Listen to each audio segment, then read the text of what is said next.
I always think it's important to concentrate on electroculture as a part of a bigger design within a farmscape or a gardenscape. Energy scaping is kind of what I like to refer to it these days on the farm in general, with Yeah. electroculture being a major part of how we produce crops. Um, so when my wife and I started our farm, White Squirrel Farm here in Tennessee, this will be upcoming our 13th full production season. We do restaurants and CSA primarily. Um, Annual vegetables plus an orchard plus some other perennial installations that are more for personal use, like our orchard and whatnot. We don't sell a whole lot out of it, but annual vegetables is really what we sell. We grow year round. um, we grow mostly outdoors and then in a collection of 5 hoop houses. um, and that's kind of our setup. Now when we first started, we were very much like farming out of our desire for a certain way of life. We had just had our son. We were kind of looking at how do we want to live going forward. Mm. And so, even though we had a little bit of agricultural background, but not much, we were like, let's try this out. So, some internships in California where we lived at the time. Mainly, my wife did a brief internship at a lovely farm in central Northern California, right off the coast, called Shake Fork Farm. And she learned a lot. It wasn't a true internship where she lived there and was some long term experience, but for quite some time she was going multiple times a week. It's very helpful. But what I'm getting at is we started our farm with a lot to learn and a lot of learning curves Yeah. and very, very little like we didn't have money to start it. We didn't have a bunch of support or anything. It was just Yeah. kind of a dash to do it.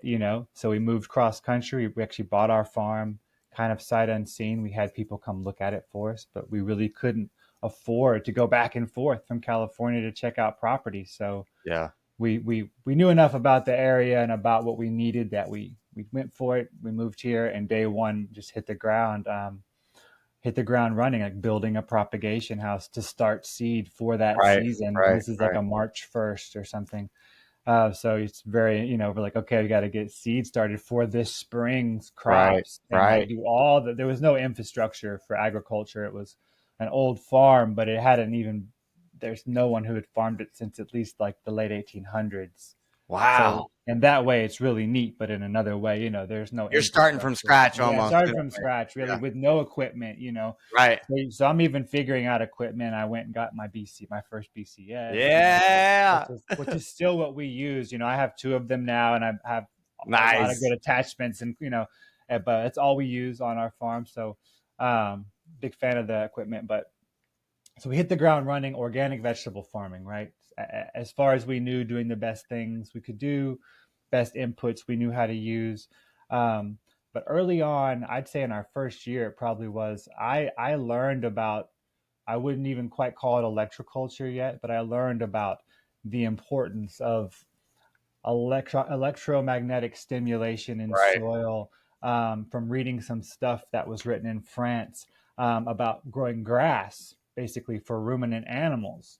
And this kind of clicked with me, and I was like, "Oh yeah, this makes sense." And I kind of did a little research, and I found a farm at the time in Florida that was measuring their produce value in angstroms using like Calirian photography and different types of That's cool. chromatographs and Yeah. Yeah. Yeah. different types of ways of measuring of light energy, basically Right. Right. photonic energy, and kind of pricing and valuing their products based on The its charge. actual bioenergetic value. Yeah.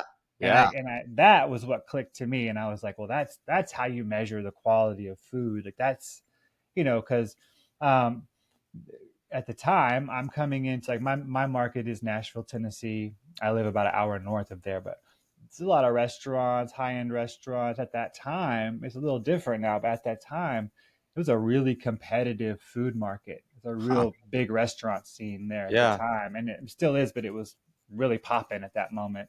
Right. And so I thought about it in terms of like, well, that's where I want to head toward. I couldn't really wrap my head around getting to that position or like anything yet. I was still trying to figure out just how to successfully grow a whole myriad of different crops throughout the year. And where I had learned was really not in, even though I'm from Tennessee, I didn't learn to grow vegetables here.